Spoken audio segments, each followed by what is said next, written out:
Assalamualaikum warahmatullahi wabarakatuh. Kembali di channel Aji Muhammad. Kali ini kita akan menggunakan Cisco Packet Tracer ya, untuk simulasi layanan jaringan.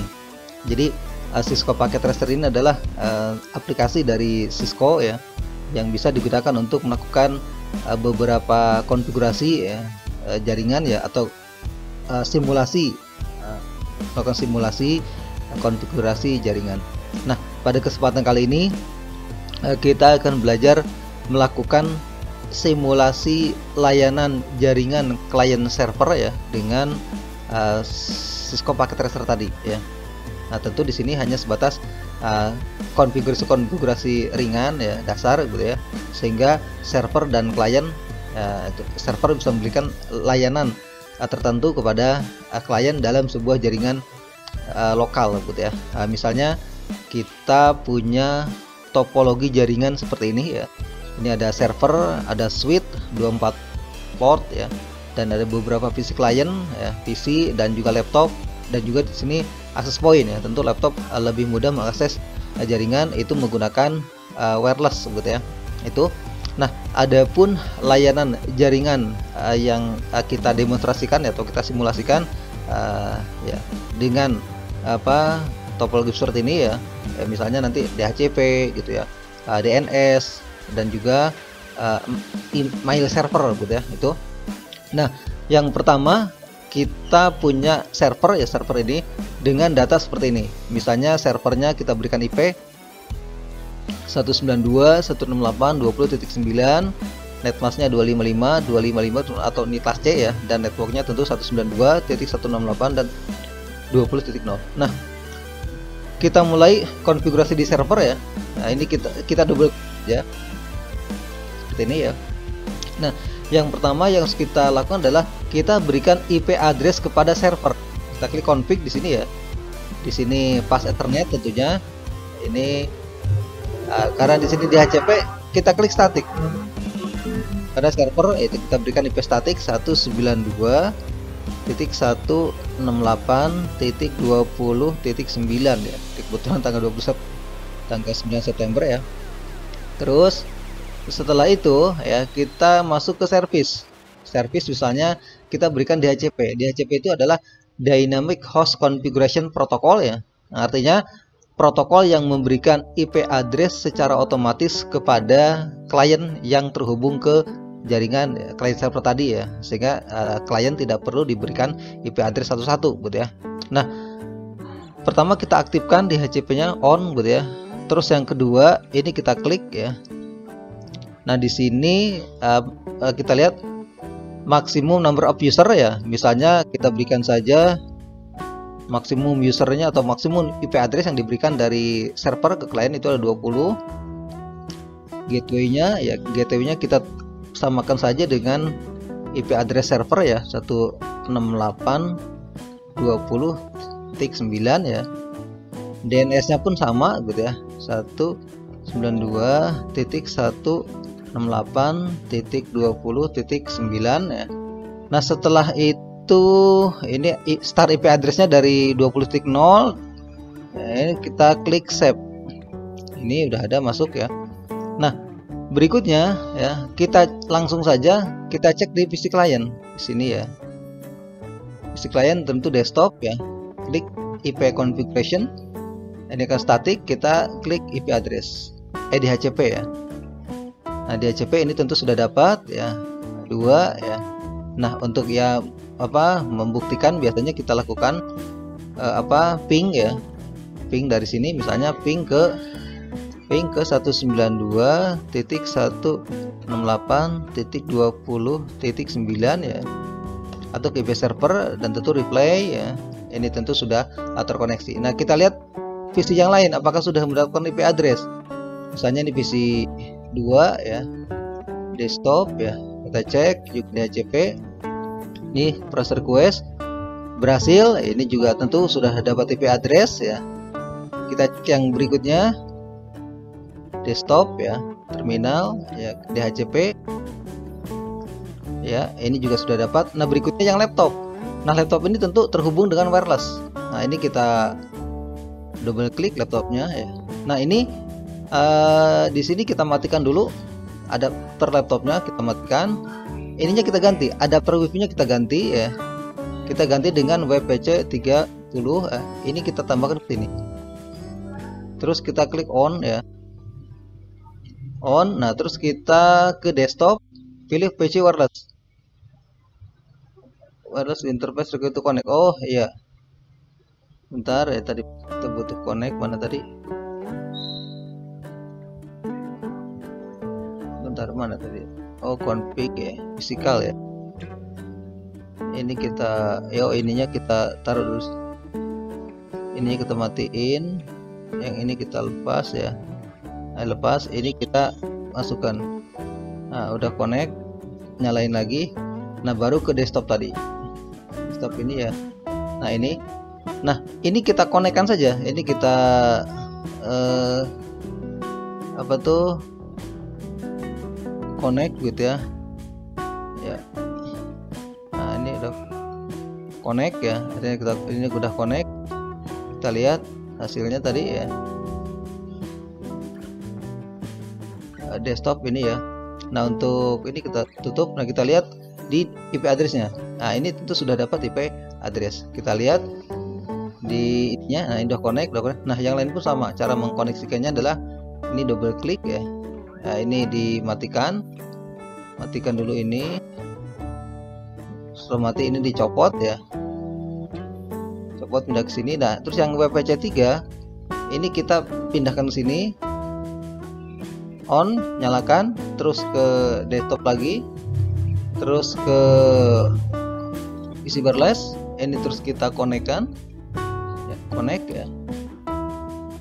Ya, langsung connect tentunya. Di connect dan kita lihat IP address-nya. Nah, sudah dapat. Nah, itu ya untuk DHCP ya. Jadi sekali lagi DHCP adalah Dynamic Host Configuration Protocol ya, protokol dari server ya yang memberikan IP address secara otomatis kepada PC klien. Nah, berikutnya layanan kedua. Layanan kedua ya, kita klik lagi service, misalnya kita gunakan DNS. DNS di sini misalnya kita klik on ya, kita nyalakan. Ini kita buat saja di sini tkj.net. tkj.net. Nah, di sini kita berikan addressnya. Address di sini adalah IP address server 168.20.9. Nah, terus kita klik add. Nah, setelah itu kita cek di PC klien, misalnya di sini. Di sini ya, kita buka browser ya untuk mensimulasikan DNS tadi ya. Nah, di sini tentu kita ketik tkj.net. tkj.net ya, DNS ya. Nah, ini sudah keluar. Ya, artinya DNS server tadi ya berhasil. Nah, coba di PC yang ini. Misalnya sekarang ini ya. Kalau kita panggil IP addressnya bagaimana? 92.168.20.9. Ini pun sama ya. Jadi tadi udah benar ya, tkj.net. Ya, sama ya. Nah, itu ya untuk simulasi DNS ya. Jadi server. Nah, berikutnya adalah email ya. Layanan email ya. Email misalnya di sini kita on-kan semua. Domain name-nya misalnya kita buat ya mail.net ya. Mail.net contoh saja. Usernya misalnya kita gunakan user 1 ya. Ini adalah user yang nanti akan mengakses email. Ini kita tambahkan ya. Kita misalnya user 2 ya, kita tambahkan ya. User 3 ya. Ini kita bikin saja 4. User 4 ya. Dan 4. Nah, ini kita tambahkan gitu ya. Nah, berikutnya adalah kita buka di klien ya. Di klien misalnya di sini tadi ya. Nah, modem ya, nggak ada modem. Terus di di email ya, email misalnya ini ya terbuka. Nah di sini kita gunakan tadi misalnya user 1 ya, email address itu di sini user 1. Nah di sini kita tambahkan @mail.net karena tadi kita gunakan mail. Nah incoming mail servernya di sini kita ketik IP address server itu 6820.9 ya. Ini ya. Nah yang itu email yang masuk, nah yang keluar pun kita tetap pakai sama IP address yang sama, itu servernya. Nah username untuk loginnya ini user 1 ya, 1 terus save. Nah berikutnya ini kita buat 2 user ya tadi. Misalnya ini kita contoh saja, di sini kita ngirim ya to user 2@mail.net ya, kirimnya ini tes email ya, tes email misalnya begitu ya, misalnya tes email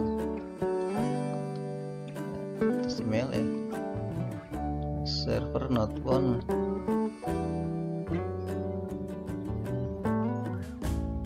Oh ya, user 2 belum dibikin, kita bikin tuh user. Nah kita user 2 nya kita bikin dulu di misalnya divisi 2 di sini ya, konfigurasi ya, iya di sini kita bikin ya, misalnya user 2 ya, email addressnya tentu user 2@mail.net ya, mail.net ya, user 2 mail.net. Ini tadi 192.168.20.9. Nah yang bawah outgoingnya juga sama IP addressnya, ini user 2 ya, passwordnya kita samakan dengan yang tadi, terus save. Nah sekarang kita kirim dari ini user 2, kita kirim ke user 1 @mail.net ya, subjek tes email ya, ini tes email ya, kita kirim server not found. Salah apa tadi?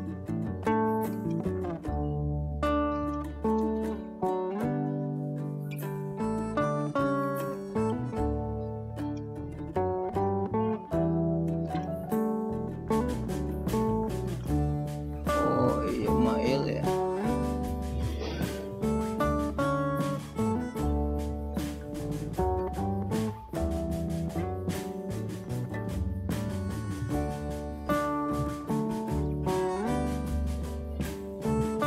Oh di sini tadi belum diketik ya, mail.net, lupa tadi belum di ya. Sekarang kita cek ya, mail ya, ini misalnya kirim user 1 ya @mail.net ya, subjek tes ini juga tes. Ya terkirim ya. Jadi tadi kesalahannya adalah di server ya, itu tidak dituliskan domain mail.net-nya ya. Ini udah berhasil ya, sehingga simulasi mail server di Skopaket Tracer ini tentu bisa ya digunakan untuk memahami konsep bahwa server itu bisa memberikan layanan email ke kliennya. Jadi demikian ya simulasi 3 layanan server dengan menggunakan aplikasi Skopaket Tracer ya, mulai dari DHCP server ya yang memberikan IP address secara otomatis kepada klien, DNS yang memberikan nama domain ya kepada server sehingga diakses oleh klien, dan juga terakhir adalah mail server. Sampai ketemu lagi di tutorial berikutnya. Saya akhiri, assalamualaikum warahmatullahi wabarakatuh.